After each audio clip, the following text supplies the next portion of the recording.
Muita coisinha, mudou muita coisinha.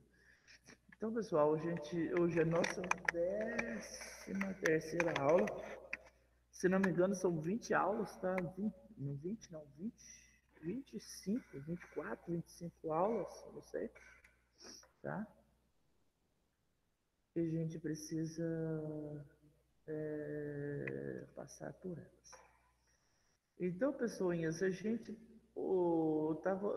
ontem trabalhou a apostila de mineralogia. Deixa eu atualizar aqui, porque ela caiu de novo, deu um broken aqui. Ok, voltou. A gente estava falando sobre relembrando, na verdade, né, as propriedades e estratificando ainda mais esse assunto, ok? Vamos lá, a gente está falando na página Mineralogia Física. A gente falou sobre densidade já,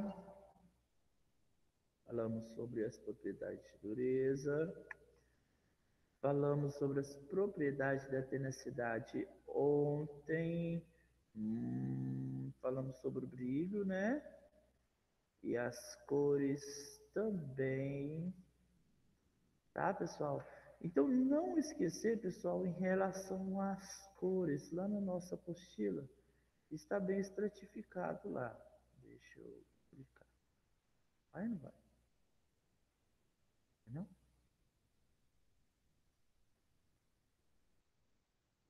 Porque não fiz isso.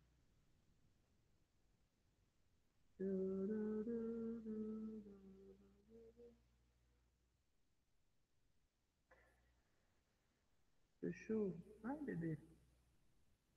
Se eu compartilhar ele dessa outra forma, vai ficar ruim demais pra mim. Mas vai ser. Apresentar agora uma janela. Uma janela.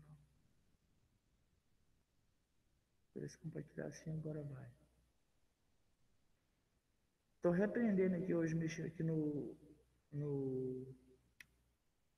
no Google Class, tá, gente? O Class não, no Meet.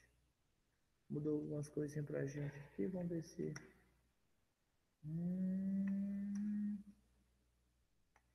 Então, se eu não ligar a televisão, peraí, só um minutinho.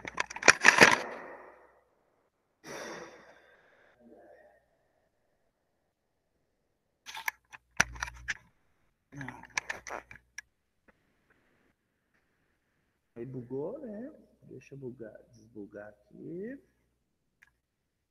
Desbugou. Vamos dar um F5. Apresentou? Apresentou. Apresentar uma janela. Apresentar uma janela. Deixa só, para não ficar quebrando o pescoço aqui, eu vou acompanhar vocês pelo slide aqui mesmo.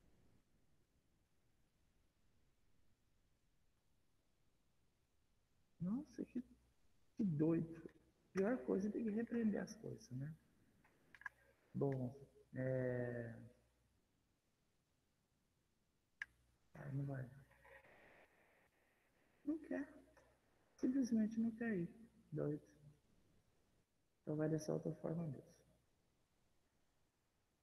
Tipo, estilo Alatânia.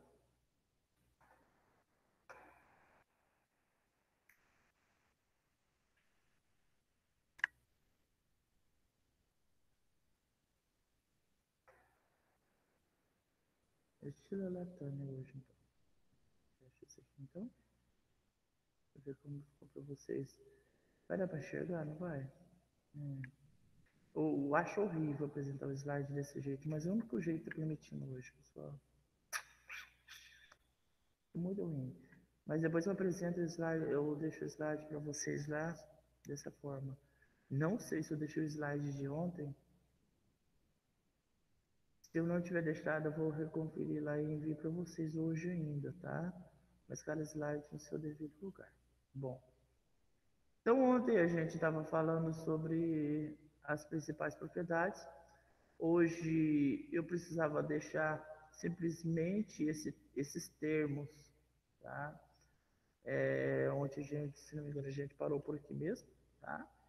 Então, são aquelas, em relação às cores dos nossos substâncias. Temos as substâncias cromóforas, temos as substâncias. Nossa, mas vai ficar travando desse jeito mesmo?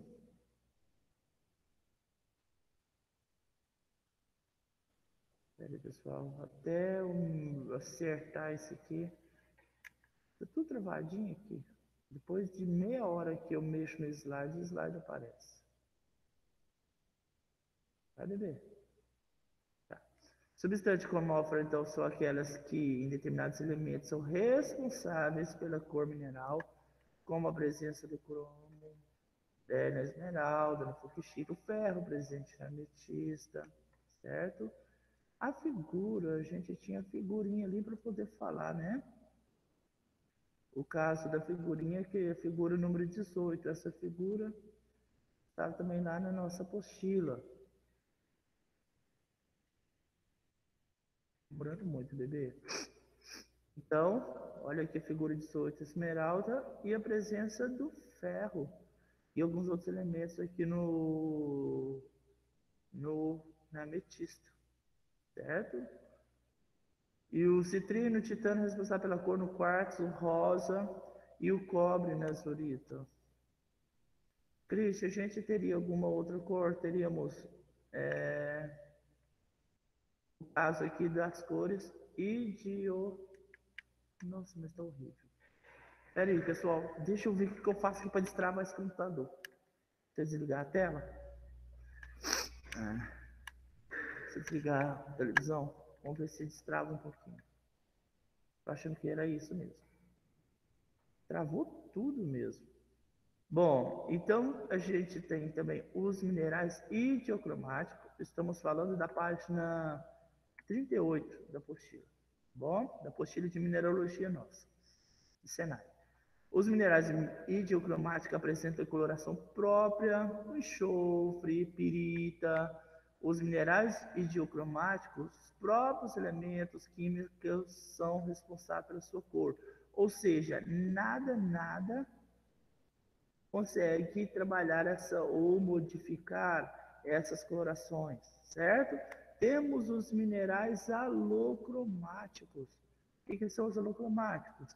São aqueles que apresentam coloração variada, cuja coloração difere do normal, como o quartzo. Então, dependendo o elemento que a gente tiver aqui, vai modificando a cor. E temos aquele outro elemento, que são os pseudocromáticos. O que são elementos pseudocromáticos, pessoal?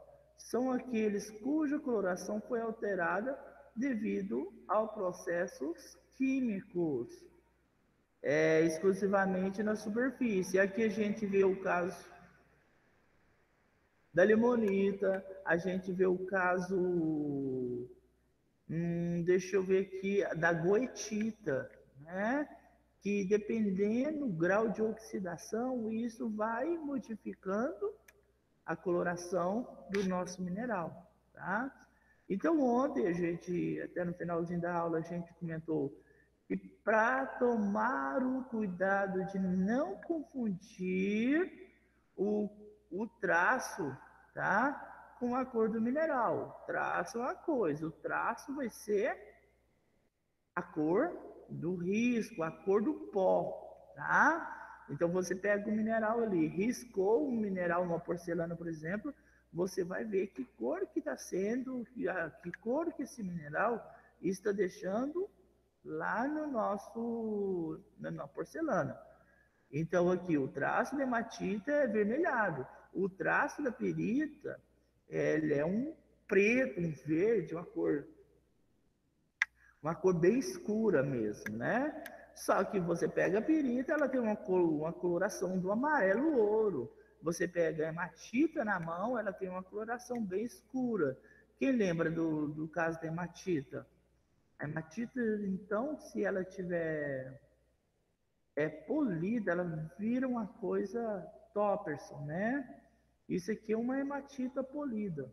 Cadê a hematita polida? Vamos lá, bebezinho. Isso. Isso aqui é uma hematita polida, né? Olha, a coloração dela no real, sem ter polimento algum, seria essa coloração aqui, certo? Mas como assim, Cristian? Depois a gente pega o risco. É porque, dependendo da estrutura que esses átomos estão formando, ela acaba deixando essa coloração, essa ausência, né? Essa ausência de cor aqui. No caso, a ausência do vermelho, ele fica meio que transpassado, certo? Bom, então não confundir jamais o caso do traço em relação ao caso da coloração, certo? Outra coisa que a gente precisa relembrar, tá? Que a gente já até falou sobre isso, seria a propriedade magnética dos nossos minerais, tá? Eu tenho três propriedades magnéticas. Alguém lembra? Diamagnética, paramagnética e ferromagnética. Qual que vai ser importante aqui para a gente por enquanto? Principalmente o diamagnético e o ferromagnético. O paramagnético, em muitos casos, a gente vai utilizar ele na diferenciação aqui entre ferromagnético. Por que eu preciso saber, Christian? O caso aqui, eu precisaria estar utilizando um equipamento para fazer separação, por exemplo, do quartzo, tá? Do quartzo aqui no processo de concentração por imantação, tá? O que eu poderia utilizar no quartzo? O quartzo ele está na família dos diamagnéticos. Ah, então eu conseguiria fazer uma separação ali dos materiais magnéticos e dos materiais magnéticos? Conseguiria. Por exemplo, se eu criar um campo que seja possível, ou seja, eu conseguiria, por exemplo, afastar. Então, nesse caso, conseguiria afastar o quartzo dos nossos minerais, porque ele é repelido, no caso aqui de um campo magnético, tá? E aqui o caso aqui dos paramagnético e o ferromagnético. Um caso que a gente tem aqui na nossa região é o problema da ocasião, tá? Da gente encontrar materiais ferromagnético e paramagnético. O problema dos minerais paramagnéticos, para a gente tirar ele do processo, aqui nesse caso aqui eu tenho a hematita, tá? No caso da nossa hematita, na região de Araxá. A hematita de Araxá, ela tem grande quantidade de contaminantes, tá? Então, para que a gente consiga fazer essa separação, o que eu preciso trabalhar? Preciso modificar, trabalhar esse campo magnético aqui para um campo, né, para a hematita, que ela consiga fazer a separação, tá? Nesse caso, por exemplo, aqui eu estou falando da mosaic, por exemplo, onde eles precisam utilizar um separador magnético de alta intensidade. O que é esse separador magnético de alta intensidade, pessoas? É um separador magnético onde eu teria um ímã induzido. Deixa eu ver se eu encontro um modelo aqui dos que o pessoal lá utiliza. Que não estou encontrando. Ah, achei. Esse aqui seria um dos modelos, tá? Então aqui a gente tem um separador. Deixa eu deixar ele aqui bem grande aqui, tá?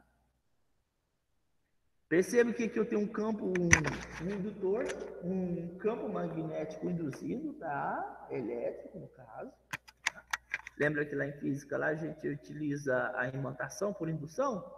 É basicamente esse caso aqui. A gente cria um equipamento e esse equipamento agora, por indução, a gente consegue fazer a separação. O que acontece com ele então? Tá vendo que aqui não tem, nessa parte daqui não tem, né, o campo magnético. Do lado de lá tem. Então o que eu faria? eu faço uma alimentação naquele bloquinho ali, eu faço a alimentação nesse local, certo? Ou seja, coloco o nosso material, a partida, naquele ponto ali. Tá vendo que aqui eu tenho outro ponto? O que aconteceu aqui com o nosso material? Tem um ponto de lá, um ponto de cá, né? Tudo que é magnético, isso aqui é um carrossel, tá? Isso aqui ele fica girando, girando, girando, girando.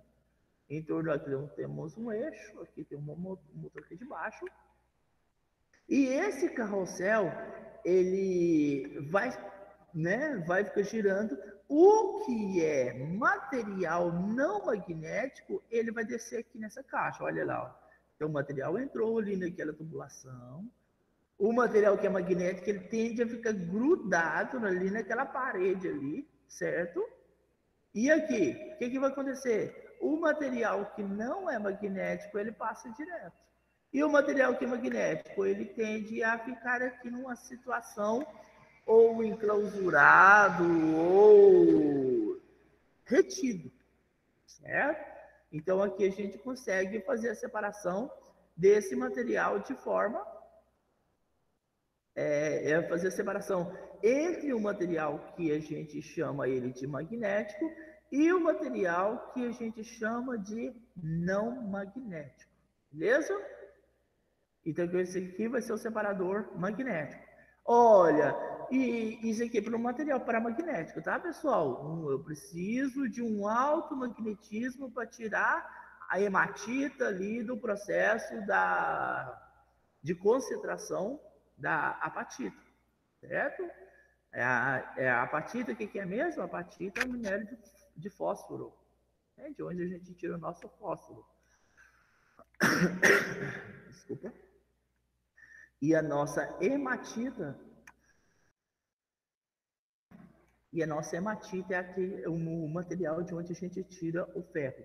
E, Cris, para tirar a magnetita, que ele tem uma concentração maior de ferro, ela é ferromagnética, né? Aí é só trabalhar com um tambor de ímã mesmo, tá? Olha aqui um tambor de ímã aqui.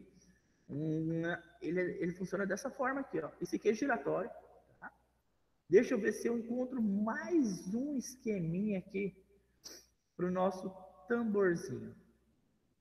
Acho que pulei os slides brancos ali. Ok, depois me passei para cá.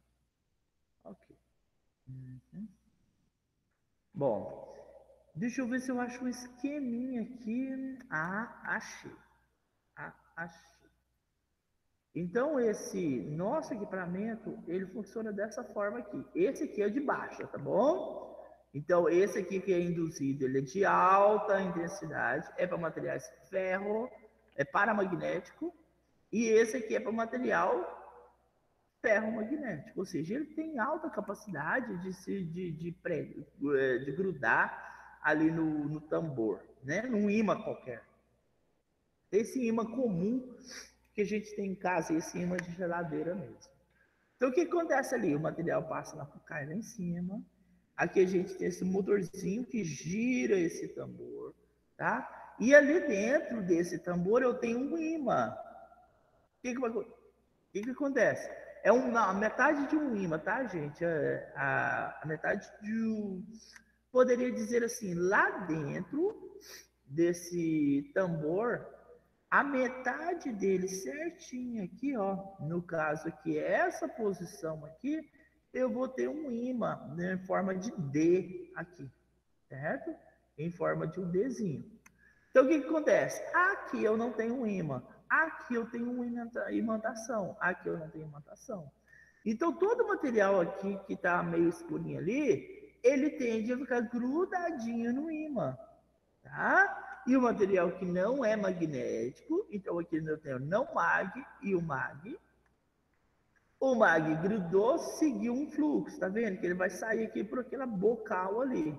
E o material que não é magnético, ele segue o processo por esse bocal, certo?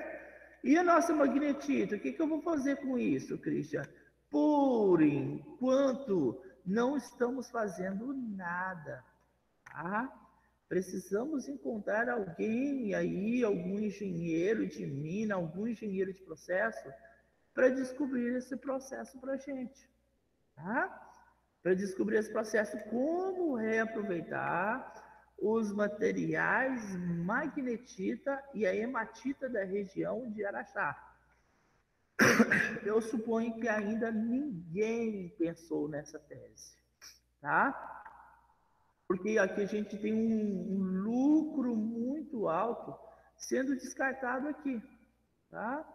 Um lucro aqui altíssimo sendo descartado na nossa região.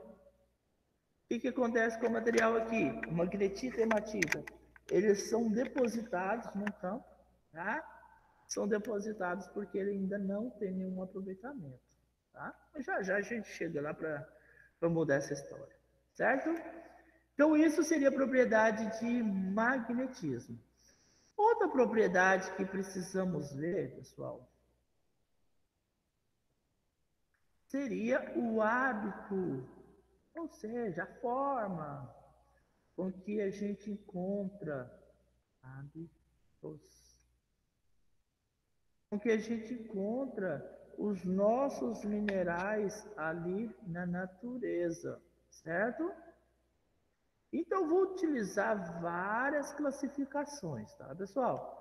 A gente já pensou aqui que a gente pode descobrir a cor de um mineral, tá? A gente já classificou um mineral aqui pela cor, pela dureza, tá? Uma outra propriedade que precisamos relembrar seria o hábito cristalino. O que seria o hábito cristalino? É a forma com que esse nosso material ele está aparecendo na natureza, tá? Esse é o significado comum. O termo forma é usado para identificar a aparência externa do mineral, o modo como o mineral é encontrado na natureza. E existe terminologia para designar as formas dos minerais, como a gente vai ver no próximo quadro. Temos dois quadros, na verdade, um na página 40 e um na página 41, tá? O primeiro quadrozinho, eu tenho aqui um certo maciço. O que é maciço, pessoal? Ele não possui face cristalina. Tá? Ele é encontrado em minerais aí granulados, tipo a goetita. Quem lembra da goetita? A goetita ela vai estar ali uma separação ali, é um minério de ferro, tá? Um material de ferro, só que ele não vai ter uma face ali bem cristal ali para que a gente possa entender que ele também um dia já foi cristal. Olha aqui, goetita, tá? O que é goetita mesmo? É um óxido de ferro. Na verdade, no fundo da situação, ele hidroxilizou o óxido de ferro, tá? Então, a goetita é um óxido de ferro com fórmula química FeOH, que pode ocorrer castanho, laranja, vermelho, amarelo. Por que vermelho? Porque amarelo? Porque laranja? Porque aqui a gente está falando de uma hidroxilação do minério de ferro, tá bom? Temos também os nossos materiais granulares, que conjunto de grãos de tamanho aproximadamente de 2 a 10 milímetros.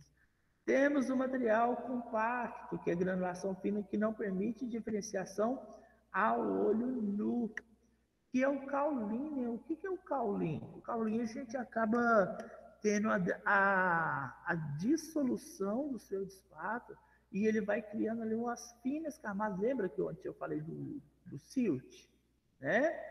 Eu tenho umas rochas siltosas que às vezes eu não consigo nem identificar.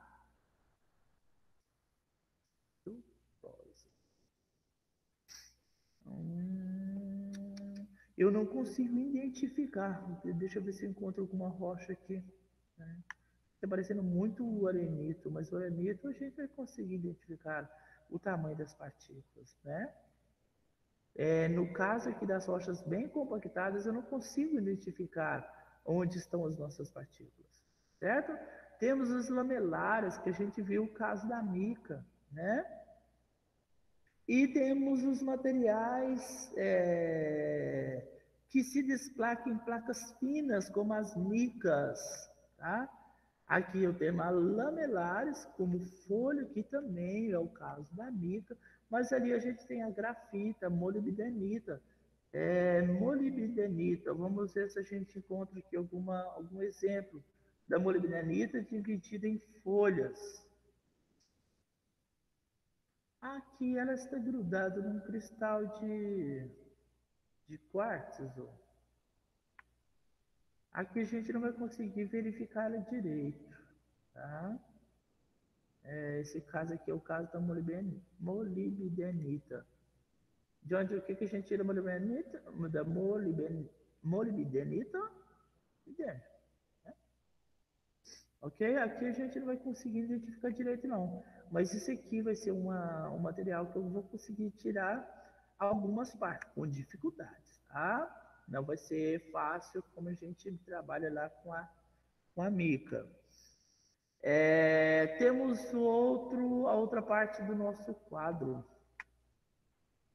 Deixa eu dar um Ctrl D aqui nesse quadro.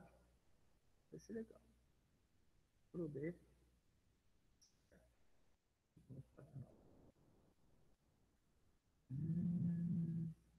Então, nesse caso aqui, tá? A nossa segunda parte, eu vou ter os materiais laminares. Esse quadro de cá eu vou ter que dividir. Porque tem tantos casos aqui. De 5 a 5? Vamos de 5 a 5, né? Laminar são cristais individuais de formas achatadas. Por exemplo, a cianita, a estibenita. A cianita, a gente tem alguns cristais aqui no Senai para a gente poder trabalhar com ela. A cianita é de onde a gente tira também alguns cristais de cianeto, tá? A cianeto aqui vai ser um gás, ele é totalmente prejudicial à saúde. Olha como que é a cianita, tá? Cristais individuais de forma achatadas ou cristais alongados. A cianita ela vai encaixar aqui nessa classe, tá? Quanto ela vai se classificar também na forma circular, que a circular ela está aqui. O que é a forma circular? A forma circular vai ser uma forma de agulha, tá? Então aqui eu tenho dois exemplos aqui para o caso da cianita. A cianita ela encaixa tanto no caso da lamelar quanto no caso do acicular, beleza? Materiais formados por grãos ou fibras muito finas é o material fibroso. Outro material fibroso que a gente encontra, que hoje, né, devido às quantidades de problemas de saúde que ele teve para o pessoal da área, tá? Foi o caso do amianto, né? Um mineral que foi utilizado por vários tempos. Só que aqui o amianto, ele causava uma doença pulmonar, tá? Porque ele não dissolve, tá? Mesotelioma, asbestose, principalmente asbestose, tá? Era muito comum a gente falar. Esse aqui é um material fibroso. Então, o que acontecia com esse material? Ele tem qualquer minério, tá, pessoas? Isso aqui é um caso que a gente vai falar muito quando... Ah, não, Ju, eu imagino que o Rogério já até comentou com vocês. O caso da mineração, a necessidade que a gente tem aqui da utilização da máscara, tá? Uma máscara especial aqui nesse caso. Precisa ser aquela máscara certificada mesmo, para que a gente não tenha problemas respiratórios.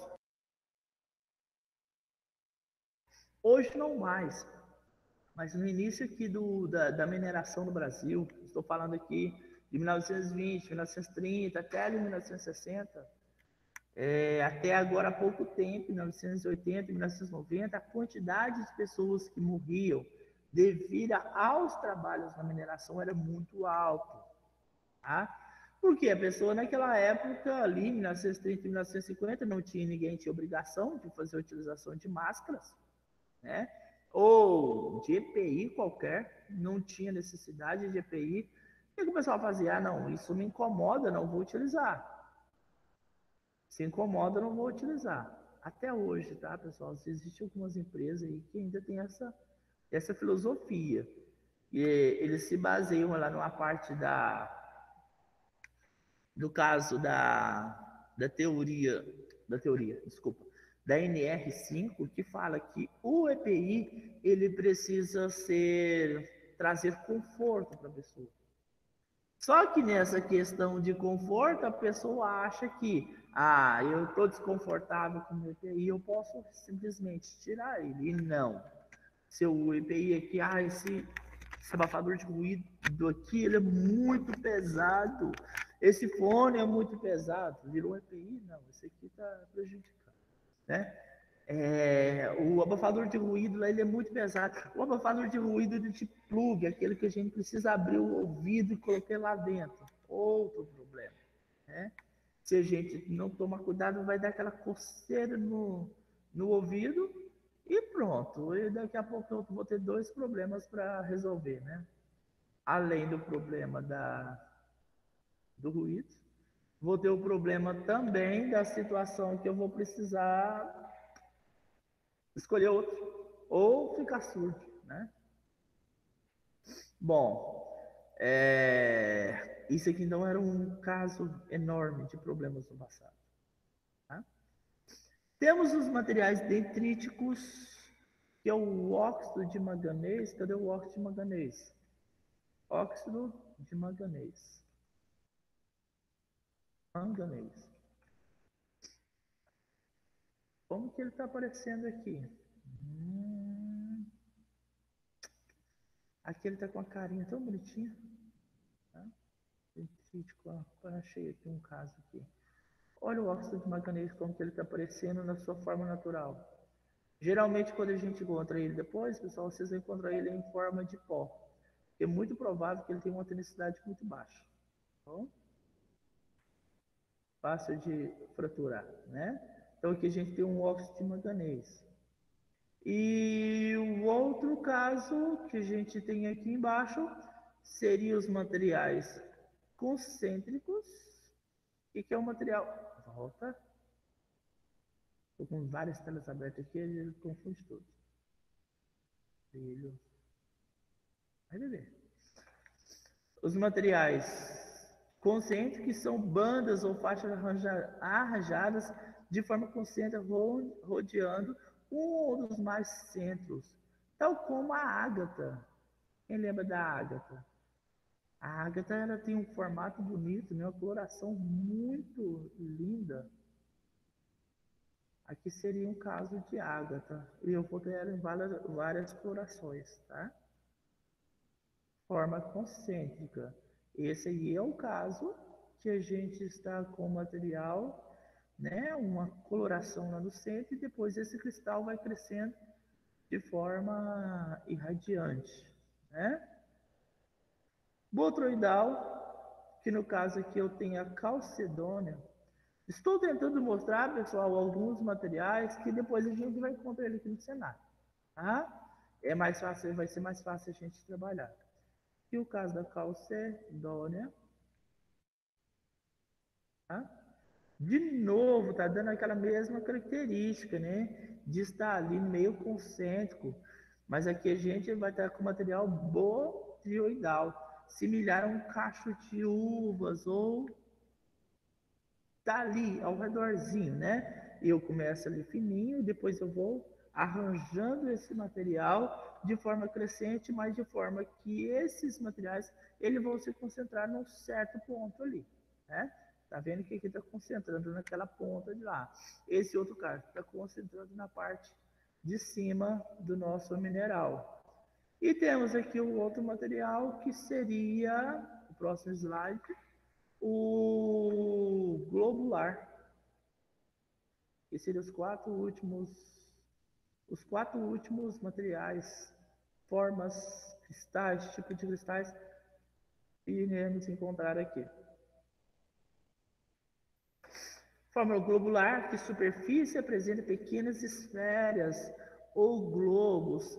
É basicamente aquele mesmo caso que a gente viu com a goetita agora há pouco. Temos algum outro caso, Cris? Temos, olha aqui.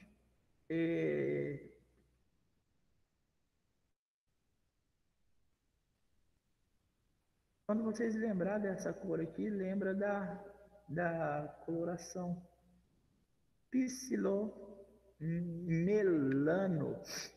Toda vez que vocês pensar no magnésio, vocês pensam nele, tá? Numa coloração mais escura. Copia imagem, magno. Vamos lá, cadê ele? Deixa eu aumentar ele aqui de tamanho para a gente ver ele mais pertinho. Olha para você ver que ele está cheio de partículas aqui, rodadinhas, né? Isso aqui, por que melano? É porque ele deriva de um material que tem uma coloração, né, diferenciada aqui, que é o material que também vai trazer grande coloração para a maioria dos nossos minerais. Geralmente, quando eu tenho uma rocha, por exemplo, uma rocha copim, né? Deu a coloração, não está o preto tudo. Quando eu tenho uma rocha que ela é muito escura, geralmente eu vou chamar essa rocha de rocha máfica. Por que máfica? Justamente por causa dos magnésios, justamente por causa do ferro. E quando a gente pensa no psilomelano, eu já estou pensando nessa rocha escura. Tá? Muitas rochas ela acaba trazendo para a gente aqui essa característica de o nome dela já trazer alguma característica aqui, tá? Tal como os elementos ali que a gente tem na tabela periódica, trazendo a cor do seu inventor ou alguma característica dele, tá? Temos estalactites, certo? Temos o geodo, que a gente já viu em vários exemplos de ametista. Temos os materiais olíticos, que pequenos corpos de formato arredondado ou oval, tal como a hematita ou minério de ferro olítico. A hematita, às vezes a gente não consegue encontrar ela de forma totalmente arredondadinha não, tá, gente? Porque os cristais dessa rocha vão ser maior tamanho, tá? O que acontece com a hematita? Quando a gente chega a pegar uma rocha dessa, geralmente a gente vai pegar a rocha já totalmente estruturada. Então, isso aqui seria uma espécie, um formato de material olítico, certo? E por último aqui o material pisolítico, que é formado de grãos similares e ervilhas com textura parecida a agregados olíticos, porém mais grosseiros. Aqui está em microscópio, tá, gente? Aqui, bauxita, vamos ver um exemplo aqui da bauxita. Quando você coloca no caso da bauxita, você já encontra aqui qualquer imagem, bauxita.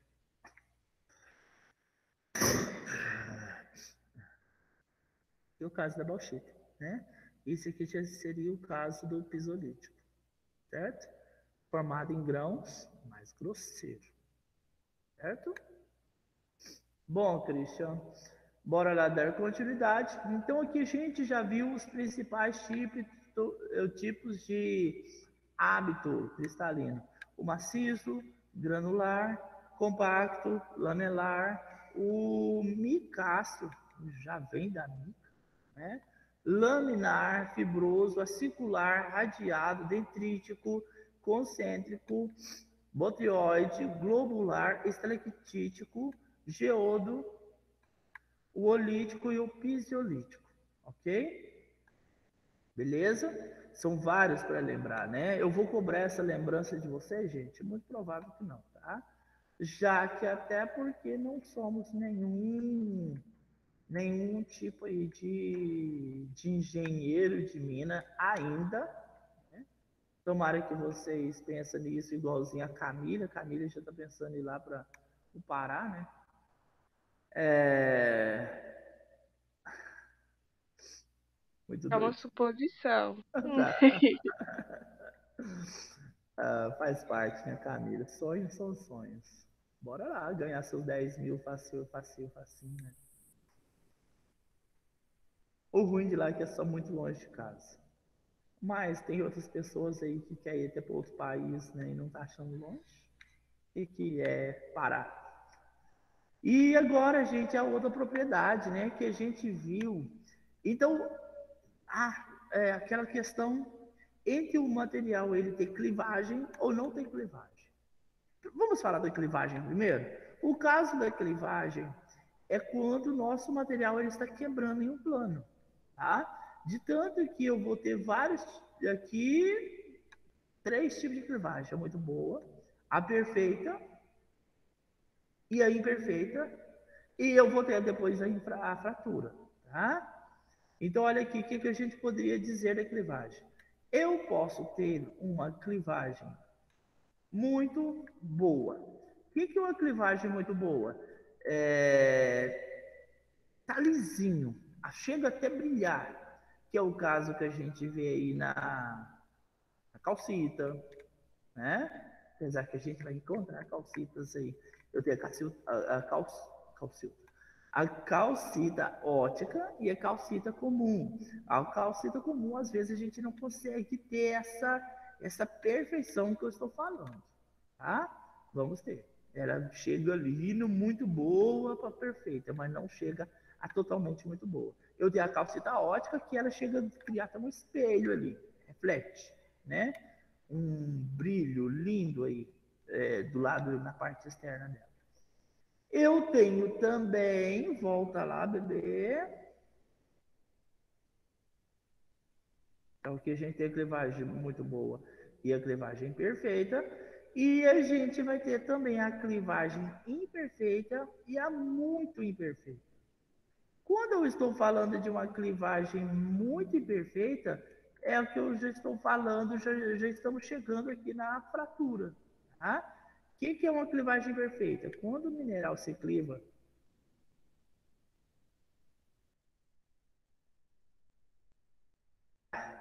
quando o material se cliva segundo a superfície que não é totalmente plana, sendo ligeiramente ondulada, como ocorre na apatita. Temos a clivagem imperfeita.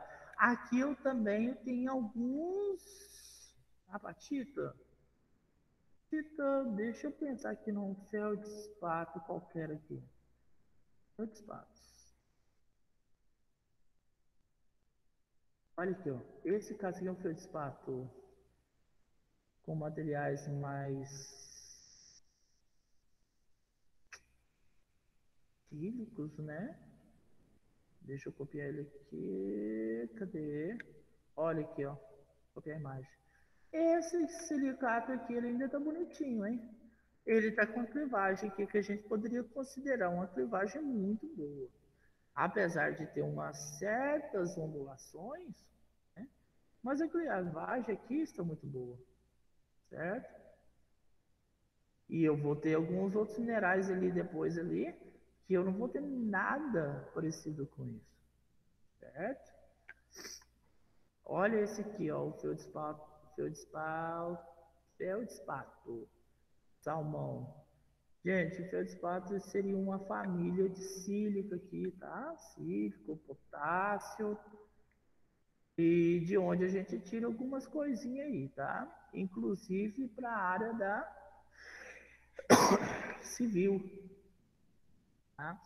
Ele, esse material aqui daqui a pouco ele vai virar um caulinho aí, vai virar algum material que provavelmente vai se desintegrar em um material muito fino, tá?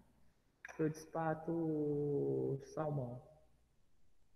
Esse aqui é o feldspato alcalino, gente. Por que que eu chamo um feldspato alcalino? Daqui a pouco a gente vai chamar essas rochas, tá?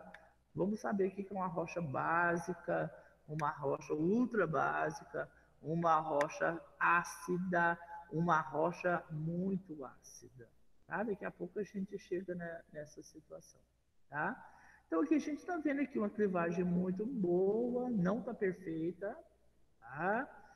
Para chegar aqui numa clivagem que daqui a pouco começa a se tornar, olha, o mesmo feldspato salmão aqui. Daqui a pouco, por que que aqui ele já está com essa característica diferenciada, pessoal? Devido aos minerais. Só para vocês entenderem essa situação, o nosso feldspato ele vai ter um probleminha, tá? Eu tenho feldspato com cálcio, sódio, potássio, sílica, alumínio, o óxido, tá? Uma outra situação aqui é que esses minerais ele pode se alterar a estrutura totalmente, tá? Que no caso alterou a estrutura, ortoclase, anortoclase, microlina, sanidina. Aí eu vou ter uma família enorme aí.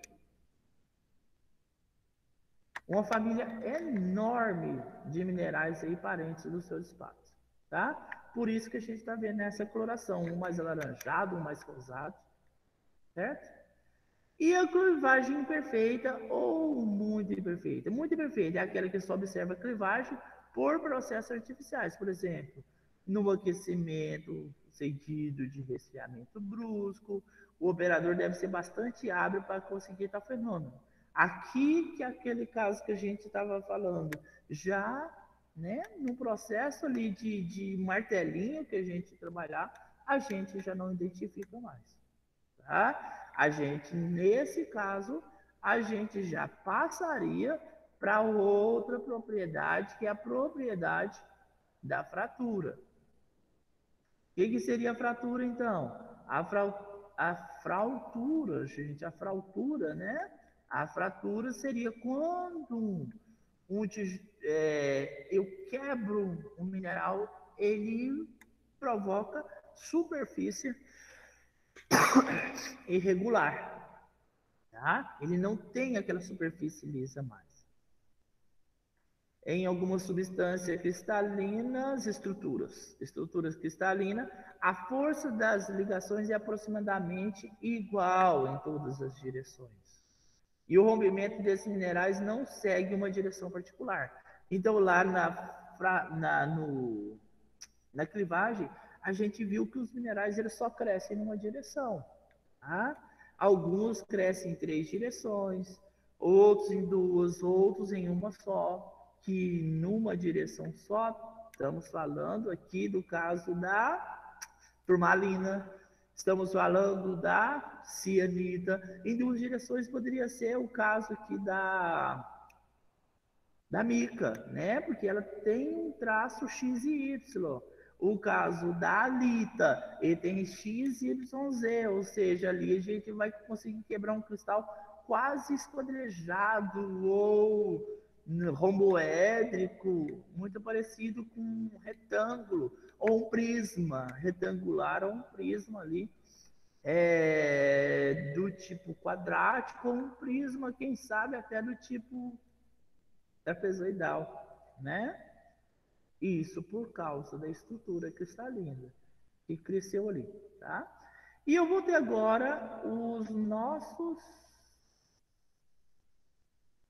Eu desorganizei os slides, tudo. Nossa, legal. Agora a gente vai ter aqui. Não, desorganizei, não. Hábitos cristalinos, fratura. Ah, tá. Esse assim. Esse hábito cristalino é o que estava lá em cima. Tá aqui. Isso. Então depois eu não consigo nem colocar esse material para vocês lá. Né? É, o tipo de estrutura que a gente vai ter agora, concoide conchoidal. Quem lembra do caso da obsidiana? A obsidiana, quando você quebra ela, ela cria cada estrutura tão top, né? Deixa eu dar um Ctrl D aqui. Ctrl D, Ctrl D, Ctrl D. Isso. O caso da obsidiana, olha aí, ó. Ela vai ter um formato concoide, conchoidal. Quando a fratura quebra em curva, tá vendo que ali, naquele caso ali, na lateral direita, a gente já tem uma curvinha ali. Ou parecendo uma concha, certo? Temos o quartzo também, né? Dependendo do quartzo que você, da forma que você quebra ele também vai quebrar de uma forma horrível, certo? E temos os outros tipos de, de fratura, que seria o tipo serrilhada, que aqui, esse caso aqui, o caso nosso aqui da nossa apatita, tá? Ele acaba criando esse serrilhado também. E a apatita também, por ela ter uma alta dureza, a dureza da apatita é 5, né? Ela também se torna abrasiva, tá? Então, serrilhada é quando o material se rompe segundo uma superfície denteada, com bordas cortantes. O quartzo, de novo, aparece aí. Forma desigual ou irregular, quando o mineral se rompe, formando superfície rugosa ou irregular, ou seja, quase nada a ver. Mas ele acaba criando uma ruga ali. Quando ele se rompe em fibras, segundo a superfície em forma de fios ou fibras, como no asbesto, amianto, que a gente acabou de falar ali, ou na serpentina. Ou quando ele forma de pedaços, né, estilhaçado, quando o mineral se rompe, segundo a superfície, em forma de agulhas, como na cianita e na pirofilita. Ok? Então, isso aqui seriam as principais formas de hábitos cristalinos que a gente vai trabalhar ainda, porque a gente precisa. E por que, Cristian, que eu preciso reconhecer esse hábito? Por que, que eu preciso conhecer de clivagem? Por que, que eu preciso conhecer de fraturas, Cristian? Primeiro, para a gente identificar ali mais facilmente em laboratório quais são os tipos de minerais que a gente está trabalhando. Isso aqui muito utilizado em pesquisa mineral. Lembra aquela etapa inicial da mineração? Aquela etapa onde a gente está fazendo descobertas da mineração. Essa descoberta, gente, de mineração, o caso da... A gente está em desenvolvimento... Quando eu digo a gente está falando de Brasil, nível Brasil, tá? Tem uma mina na região da Genita que o pessoal tem desenvolvimento da mina de nióbio. Quando é que vai produzir? Né? O caso Serra do Salitre levou 30 para 40 anos. O caso da CBMM levou quase 10 anos. Né? O Djalma Guimarães ela descobriu ela em 1952, 54. O processo de desenvolvimento dela foi ocorrer quase lá em 1960. Tá? O caso Serra do Salitre levou de 1968 ali até o ano 2014, 2015 ali, né? Agora que eles estão começando a realmente a ter, tá vendo que então esse processo? Então, durante esse tempo, talvez você precise de maquinário, talvez você simplesmente pegando o mineral ali, não, quebrou dessa forma, é isso? Não dá para saber, né? Mas a gente olha a quantidade de minerais que a gente possui. Se a gente olhasse aqui catalogado hoje, minerais catalogados hoje. Isso sem falar nas rochas, tá, gente? Hoje. Hoje, atualmente, existe 4.000 minerais, tá? Esse número pode oscilar? Pode oscilar devido a que algumas bases científicas, alguns laboratórios, algumas instituições aceitam algum tipo de elemento como mineral, outros não aceitam. Então, em alguns casos, alguma literatura, você vai ver que 2.500. Só que nos últimos anos a gente vê que isso tá acelerando muito. Olha lá para você ver, ó. Em 2014, um exemplo, grupos na meteorito que havia sido coletado. Sem falar dos meteoritos, né? Que a gente está descobrindo aí a loucura. A China, essa semana, também chegou vocês viram? Chegou em Marte. Agora, faz ideia de quantidade de minerais que a gente não vamos conhecer a partir de agora, tá? Então, aqui na Universidade do Rio Grande do Sul, está falando que hoje conhecidos são mais de 4.000, né? E agora, pega esses 4.000 minerais e junta eles para ver a quantidade de rochas que a gente não poderia ter, né? Então, tipo assim, um mineral não vai ditar o nome de uma rocha. 2 minerais talvez comece a ditar o nome de uma rocha. Existem rochas que você vai precisar de 3, 4, 10 minerais para realmente dizer, não, isso é uma rocha de tal mineral, certo? O caso aqui, nosso aqui, a gente tem o caso do pirocloro.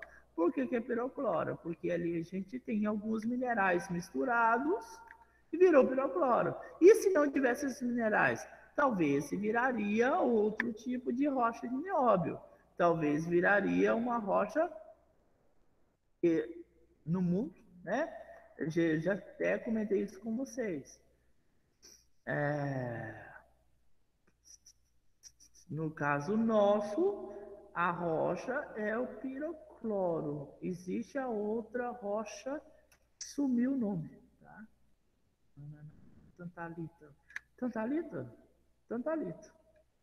Isso, é tantalita. Tantalita. Deixa eu ver aqui se é Santa Tantalita. Tantalita, isso. Tantalita é magnésio, tantalita e nióbio. Talho, né? Tântalo. Não, talho. É o tântalo, né? É de onde também a gente tira nióbio, certo? De tanto que quando lá no comecinho, quando eles acharam que até a rocha que eles acharam era tantalita, porque ainda não tinha conhecido o caso, não tinha registrado ainda o caso do pirocloro, tá? Piro, vem de fogo, tá? Pirocloro vem de fogo. Que no caso, pirocloro, cloro criado no fogo, alguma coisa assim. Então a gente já pensa assim numa rocha que já sofreu alguma alteração por temperatura, tá? Mas não quer dizer que ela é uma rocha magmática. Beleza, pessoas? Acho que por hoje é só, né? Vou dar uma organizada nesses slides que já eu deixo eles para vocês lá no portal. Beleza? Beleza. Pessoas. Então tá, um abraço para vocês. A gente se vê aqui Tchau, amanhã. Christian. Beijão, Falou. tchauzinho. Tchau, Christian. Tchauzinho, até mais.